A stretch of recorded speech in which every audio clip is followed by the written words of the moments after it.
A new opinion poll in South Korea says that 80% of South Koreans trust Kim Jong un.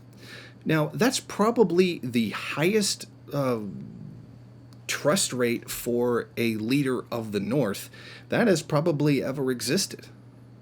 And I think that's something significant. That's the amount of the PR campaign that the North has been putting into trying to build reunification, or even not even unification, but just general peaceful relations between the two countries. Because there's economic cooperation that could take place that could benefit both of them. I wholly see South Korean companies exploiting labor, low-cost labor in the North. I could probably see that happening. But nonetheless, it would be beneficial, and God knows the DPRK needs more trade right now, given all of the sanctions that have been on them and have always been on them. But I think what's significant here is the foresight that Kim Jong-un has had. Something that maybe his father and his grandfather did not have. Kim Jong-un doesn't appear as his predecessors. Kim Jong-un is younger, and even younger than we actually thought. He looks more laid back. He doesn't have the odd appearance that his father had. Let's face it, by Western standards, Kim Jong-il looked pretty strange. Kim Il-sung looked relatively normal, but we're talking about the more recent decades. And in politics, even in DPRK politics, international politics in particular, appearance does account for a lot. Even if that's completely nonsensical, it does count. A man is judged by his clothes, you know what I mean? And I think that there's been a significant effort on the part of Kim Jong-un for public relations, and I think this really mainly took off during the Olympics in the South. I mean, the North played that so perfectly. They came in, they looked utterly amazing. They looked professional, tight, open, willing to communicate. I'm sure they probably were. And then meanwhile, what did you have? You had Pence. Well, I'm not going to talk to him. I'm not going to sit near Kim Jong-un like a hissy fit. And then the United States looked absolutely, politically, athletically, that's a whole different thing. But politically, the U.S. looked like a bunch of petty children during the whole thing. I mean, this was masterfully played by Kim Jong-un, and I think that's maybe the difference between him and his father. Kim Jong-un really knows how to play the political game. He knows how to get out there, how he appears. He's good at propaganda. Whereas his father was a very coldish figure who wasn't as hands-on as he is. Yeah, he did the, Kim Jong-il tours, whatever factory, etc. But I don't think he really had the hands-on approach that Kim Jong-un has. And I think that that's the difference in their styles of leadership. Now, I know the haters are going to say, oh, what are you doing? You're just sucking up to Kim Jong-un. No, I'm actually pointing out the difference in the leadership styles.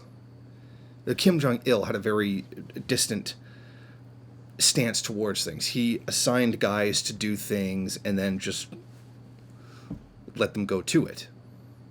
And that created some negative effects. There was certainly, to what degree we don't know, cleaning house that Kim Jong-un had to do in order to get rid of yes men that were probably standing around getting ready to stab the country in the back.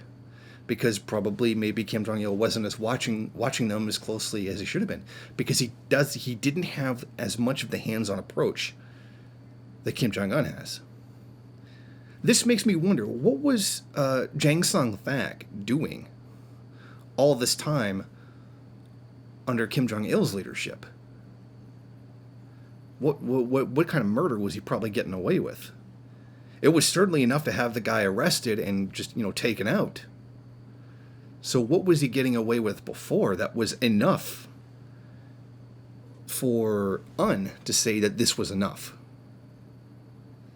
So, I mean, really the point of this video is to point out the different leadership styles between Kim Jong-un and Kim Jong-il. I mean, the country's almost, I mean, the DPRK almost looks like an entirely different country from his father to himself. It does seem to have gone through an image change. And I think that maybe this is one of those things where you need the young blood to come in and take over. Like, you know how the old guard, once they've been around too long, not necessarily turn reactionary, but get stale? I mean, this is something even Mao espoused before he completely betrayed that idea. Because he always noted that look at history and pushing it forward and renewing it and refreshing it and bringing in the future. Has it not always been the younger crowd? During the Cultural Revolution in China, who really brought forward that new culture, that whole new way of being? The new ideas. It was the young people in the colleges, in the universities that were going out and they were having, the big debates in public. Look at the 1960s in the United States. What was the big explosion in civil rights? It was the young people, led by the better educated college students, the university students, making demands on the campus, bringing forward new ideas about not killing 4 million people in Vietnam and stuff like that. And this was an explosion of ideas that terrified the ruling class. They had to destroy the Black Panthers. They had to kill the student movement. They had to crack down. I mean, what was it? The Democratic National Convention in 60-something, I can't remember, literally had to kill students to put them down in the U.S. So, I mean, there is always that fresh new blood with new ideas that has to come in and get things going again, that the stale old order can't stand around. And we can even look at that with, I mean, blah, blah, blah, yeah, I know, with the Nazis. One of the things that made the Nazis so appealing to the public in Germany was the fact that they were not the old guard. They were not the people who were, trying so hard with tradition to hang on to the stale old order. Many of the Nazis, high-ranking officials, were in their 20s and early 30s. They were all, in the political world, very young men who brought fresh new ideas that completely contradicted the stale old order of those coming out of this still kind of hanging on to the Kaiser kind of era, trying to do things the same old way that was already making people unhappy. And the Nazis came in, they had fresh ideas, they had a group of people to blame for problems, they had a new way of doing everything that got people excited. Now, I don't mean to make the comparison between Nazis and socialists, because if you think they're the same thing, you're a fool. What I'm pointing out is that younger generation that's got to come in and redo things. And the United States is no exception. But here's the difference. The CIA, COINTELPRO, has learned the mistakes of the previous generation, the previous wave of civil rights. Now we see basically all these ideologies being usurped. That young wave of fresh blood that's coming in to give the new ideas is being usurped by the capitalist class. How long do we have to sit here and hear Herder Bernie Sanders as a socialist when there could be nothing further from the truth? How long does the DSA have to walk around claiming to be socialists?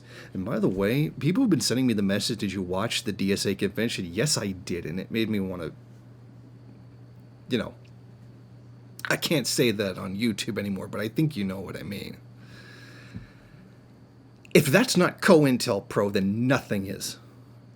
It is highly into censorship. It does not promote debate. It shuts down debate. It is outright reactionary. What about the great debates that took place in China with the youth, debating new ideas against old ideas, actually debating, not screaming that you're offended and then you're not allowed to talk. I saw that with the one professor who was talking to the students, and the young black woman who walked up to him, "You're not allowed to speak." Think about that. You're not allowed to speak. If one side is not allowed to speak, then there is no debate. Now, I understand that there are limits. Like, you're not going to let Nazis come in and say, "Oh, yeah, all the evil things that we stand for." Okay, yeah, of course, stop them. But you're not going to differentiate correct from incorrect ideas without that public debate taking place. And we bloody well know these liberals running around claiming to be leftists, claiming to be socialists. By the way, you're going to fucking pay for that when the time comes. We know they're not going to do it. We have to do it. Those of us who don't have our heads completely right up, this kind of nonsensical liberal censorship BS that's blatantly being run by the CIA, that's blatantly being run by the capitalist class, the same kind of people running around telling people tankies are bad and that you're not that you don't have to read theory. Well, I mean, if you want to know what the F you're talking about, yeah, I would suggest that you actually read theory. I wouldn't encourage people not to be educated. That's not something I would do, or something that any reasonable person would do.